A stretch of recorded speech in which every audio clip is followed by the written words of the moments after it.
પ્રણામ. ચાલો આજે અમૃતની યાત્રા કરવા પર નીકળી જઈએ. યાત્રા કરતા પહેલા પૂજ્ય શ્રી જયસોમ વિજય મારા સાહેબને યાદ કરવા, એમની અનુમોદના કરવાની પ્રબળ ઈચ્છા થઈ છે.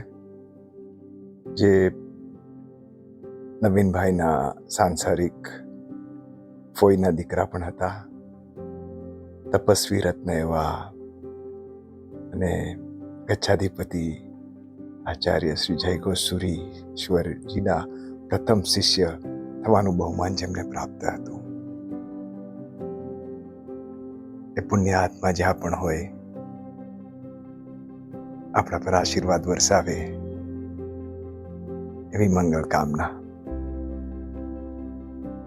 અમુક માણસોના શરીરમાં દિલની જગ્યાએ કેલ્ક્યુલેટર હોય છે. હાથ મિલાવ્યા પહેલા હિસાબ લગાવે છે, એનાથી મને કેટલો ફાયદો થશે. આ દુનિયા કહે છે કે કોઈ એકના જવાથી આપણી જિંદગી રોકાઈ નથી જતી, પણ આ કોઈને ખબર નથી કે લાખો લોકો મળી જાય તો પણ કોઈ એકની કમી પૂરી થતી નથી. એવા જ આ મહાન આત્મા હતા જયસોમ વિજય. જૈન શાસનમાં એક મહાત્માને તમે મળો, થોડા ઊંડા ઉતરો, દરેકની પોતાની એક જબરદસ્ત સ્ટોરી છે જે અત્યંત પ્રેરણાદાયક હોય છે. પ્રેમ, સન્માન અને અપમાન, આ ત્રણેય એક પ્રકારનું રોકાણ છે. જેટલું બીજાને આપશો એનાથી ડબલ તમને પાછું મળશે. મોટી હસ્તી મળે એના કરતા હસતી વ્યક્તિ મળે તો સમજવું કે દિવસ સુધરી ગયો.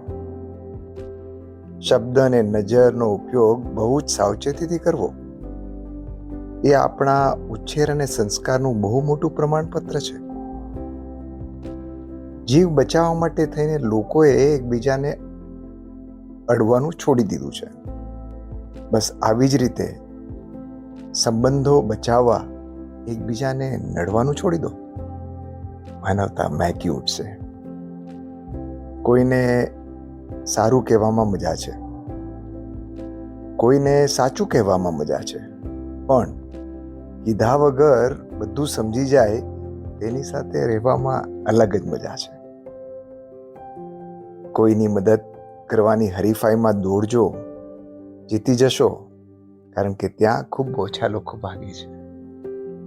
બંધ કબાટમાં પુસ્તકે આત્મહત્યા કરી ને ચિઠ્ઠીમાં લખ્યું મોબાઈલના ત્રાસથી. જ્યારે દુઃખ અને કડવી વાણી મીઠી લાગવા લાગે ત્યારે સમજી લેવું કે આપણને આ દુનિયામાં જિંદગી જીવતા આવડી ગયું છે.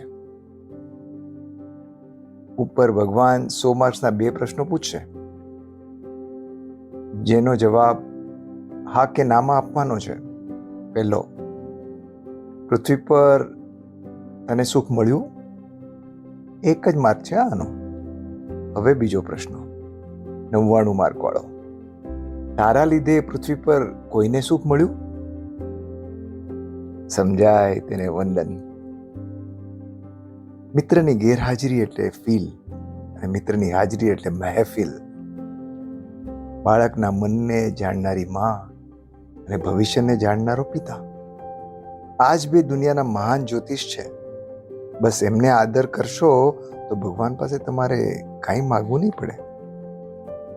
અમુક માણસો એટલે ચૂપ છે અને અમુક ચૂપ છે એટલે આપણા છે.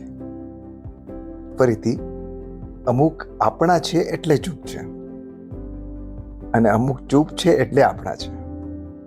બહુ સુંદર છે. સમજી શકનાર વ્યક્તિના માથે સમજવાની જવાબદારી હંમેશા વધારે આવતી હોય છે. કોઈ પણ ભોગે એવી વ્યક્તિને ખાસ સાચવી લેજો જેણે તમને આ 3 ભેટ આપી હોય: સાથ, સમય અને સમર્પણ. વખાણોના પુલ પરથી સાવચેતીથી પસાર થવું, કારણ કે નીચે લગભગ મતલબની નદીઓ જ વહેતી હોય છે. કોઈ રિસાય તો મનાવતા શીખો. સંબંધો તો તકદીરથી મળે છે, બસ એને ખૂબસૂરતીથી નિભાવતા શીખો. મુઠ્ઠીમાં જે ખુશીઓ બંધ છે એ બધામાં વહેંચી દો. તમારી હોય કે મારી, હથેળી તો એક દિવસ ખાલી જ રહેવાની છે. નાની નાની વાતોને મોટી ના કરો, એનાથી તમારી જિંદગી નાની થઈ જશે. અંગ્રેજીમાં એપલથી શરૂ થાય છે ને ઝેબ્રા ઝેડ જાનવર બનાવીને છોડે છે. ગુજરાતી વિશ્વની એકમાત્ર ભાષા છે જે અભણથી શરૂ થાય છે અને નાની બનાવીને છોડે છે. ઈશ્વરને મંદિર કરતા મનુષ્યનું હૃદય વધારે ગમે છે, કારણ મંદિરમાં માણસનું ચાલે છે અને જ્યારે હૃદયમાં ઈશ્વરનું ચાલે છે. બસ તો આપણા હૃદયમાં ઈશ્વરનો વાસ કરીએ. હૃદય આપણું ઈશ્વરને ગમતું એવું કરી દઈએ.